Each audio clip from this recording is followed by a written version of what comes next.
Hey everyone, what's going on? Ash and Rima here from MEOdyssey, and today we're going to bring you a very quick video in regards to the 6th and final AI briefing video which came out today, and this is on the Golden Worlds.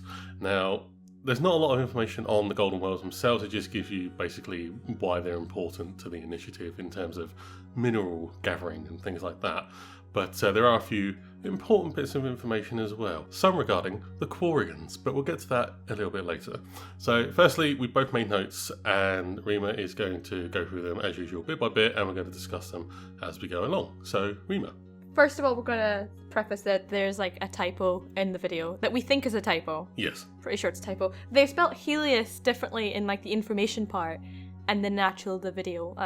We're still assuming it is Helius rather than Heleus, but we thought we'd just say that. Unless there's a meaning behind it, you never know. But it stated that without mass relays, they decided to focus on the Helios cluster, specifically in the Andromeda galaxy. And the galaxy itself has 1 trillion stars. That after initial kind of investigation, they discovered 7 possible golden worlds to kind of habitat, have a habitat on that would be suitable for the different life coming from the Milky Way, which we'll discuss how they kind of looked at that later on as well. It also talks about the fact that not only is these worlds meant to be suitable for life, for the specific species, it also has to be rich in certain minerals that are going to be needed for basically creating the nexus and developing the crew and the fleet and all that kind of stuff that's kind of needed for the raw materials. And they specify a few different ones, which is helium-3, which I guess powers everything, including the Nomad, I'm guessing the Tempest. I'm guessing it's basically like their fuel, right? Helium-3. Water and ice. Now this kind of confused us because we were like, why would you need water and ice? I've been kind of trying to think the reason. The only other reason I can think of is they need the water for pure hydrogen and they want to break up the water to make hydrogen and separate the molecules, and they need ice as just kind of storage. That's the only reason I can think that they want 2 different forms of water. I didn't think of it that way, so maybe. I guess it would take less energy to put energy into the water and break it up into oxygen and hydrogen and then try to do it into ice. So, and then element 0 as well, which is basically the everything for Mass Effect. It's like the magic everything for Mass Effect. So. And then it talks about the 7 golden worlds, which we're going to kind of go into later on, and why they're suitable for different races, and why they're suitable and why they were picked. Then it also discusses waking up different colonists from cryosleep, and as you know, it's all about like the more you develop the nexus and the more you develop the exploration point of the mission, the more personnel you can wake up to develop your fleet. It's kind of more developed in the exploration gameplay series part 3, which we're going to have a video out in the next couple of days anyway. But the more you develop and more you explore and the more outposts you create, the more crew members you can kind of wake up. So I guess this is the most important part. I think this is the most important part we're going to come up to next. We should have mentioned that the video is being narrated by Dr. Suvi Anwar, is she a science officer?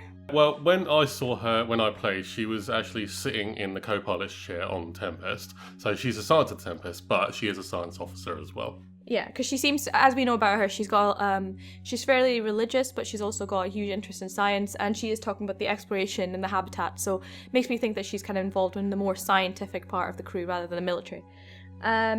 She's also very Scottish, and I love that. Very Scottish. Yeah. So she starts talking about Habitat 5 specifically, stating that, quote, for our Turian and Quarian colonists, Habitat 5 appears to be the perfect home for dextroprotein life, which kind of finally confirms that the Quarians are on the mission to Andromeda, but it never states that we're probably going to see them. Yeah, that was the important point when we were kind of finishing up the notes, because it's great that they're going to be there in some capacity, but it still doesn't confirm whether we're actually going to see them or not in the game. There may be a path of conversation or something like that you can maybe follow, and then you eventually get to meet them, because you're going to get, I'm assuming, that you get to go to all these habitats anyway at some point as part of the game. But as to whether we get to see them when we visit Habitat 5, which is the Turian and Quarian colony planet, then it still remains to be seen. So yay, that Quarians are in, but not confirmed whether we get to see them or not just yet.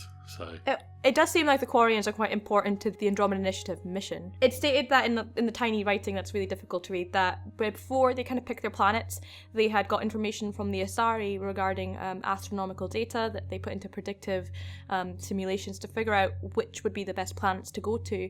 And Jan Garson, who is the founder of the Andromeda Initiative, she wasn't happy with just relying on kind of hypothesis. And then some Quarian explorers came along and had data that they had got from a Geth array near the Perseus Veil on the fringes. For whatever reason, the Geth were monitoring Andromeda, and this data kind of gave more concrete information, and that's how they picked their 7 golden worlds. So the Quarians were quite integral to the 7 worlds being picked, which is very interesting. Also begs the question why the Geth were, spying on Andromeda at all. So that's all the information of the Quarians, but they do seem very important to the basis of the story. So hopefully we'll stumble upon them somewhere along the way. And I just love the fact that they're going to be hanging out with the Turians. So that's basically it in terms of the main points. We will kind of go very quickly through what the habitats are in terms of their importance to the initiative. There wasn't a great deal of information given on that, so probably makes it easier for us just to go through very quickly. So Habitat 1 is an arid world with large underground rivers, so water being the main importance there. And while the desert surface may seem off-putting in terms of, being able to build a habitat on the planet, the temperatures are actually more than reasonable for settling on the planet, so that's a good thing. Habitat 2 is a large moon that orbits a gas giant, but does have an abundance of minerals that apparently will last for a very long time. The specific term in the video, the term they used was "would last for generations." Habitat 3 is a vast jungle planet with rolling hills. That's literally all they said on that one. So, pretty jungle, big hills, basically. Habitat 4 has a huge amount of surface water, which is ideal for sustaining life, always a plus. Habitat 5 we've already mentioned as above, with the Turians and the Quarians. Can I just say that it looks like Avatar World as well? It also does, yeah, which is why I want to go there the most. So, but I'll just have to wait, I suppose.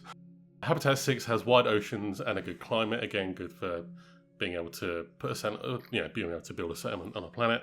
And Habitat 7, which is Archiperian's golden world, and according to Suvi, has all the markings of a tropical paradise. Now, Rima made a good point that leave it to the humans to get the supposed tropical paradise planet. It's like, no, okay, you go for the weird Avatar worlds. We'll have the nice tropical, sun-kissed planet with all the beaches and that. So, but obviously, as you've seen in the trailer, it turns out not quite sun-kissed and tropical. There's also information on indigenous populations and first contact, and it's stated that we should kind of respect if there is cultures already based, and it makes a point of saying that we shouldn't have any aggression against anyone unless there's aggression put back to you and threatens your life or the life of another person. So it's kind of stated that you should go in there and you be respectful of other people. So it's going to be interesting to see how they approach the Ket, because I know in that GameSpot article they do discuss how when they were playing as Sarah Ryder, she approaches the Ket, and the Ket are aggressive, and she's obviously very apprehensive of having to fight them first, because obviously that's their protocol, not to fight. I did that in part of my one. You get a choice of either following protocol and going in with your hands kind of up, saying, okay, I'm unarmed, I come in peace, and or you get the choice of just going all guns blazing, essentially. So yeah, I did that, and very interesting. And the person I spoke to specifically at the event said if you go the other way, it actually turns out a lot more differently than you think. So yeah, so that was basically it for the 6th and final AI briefing video. Should you have all signed in with your Origin IDs or whatever it is on the Mass Effect website, then you should now achieve the status of getting your free helmet in game as well. So, and from what I've seen on Twitter today, it's a case of just logging into the game, and that'll automatically be put into your inventory once you start the game when the game releases. So if you have your EA account, yes, specify you need to have that kind of synced into your whatever you're playing with, Origins, Xbox Live, and the PSN. You need to kind of have that linked in. if you want to get that. So do that if you haven't done that already. So that's it. So thank you very much for listening and for watching. As always, you can subscribe to the channel to stay up to date on all things Mass Effect and more, and you can help the channel to grow by sharing the video too. Thanks for watching. We'll see you again very soon.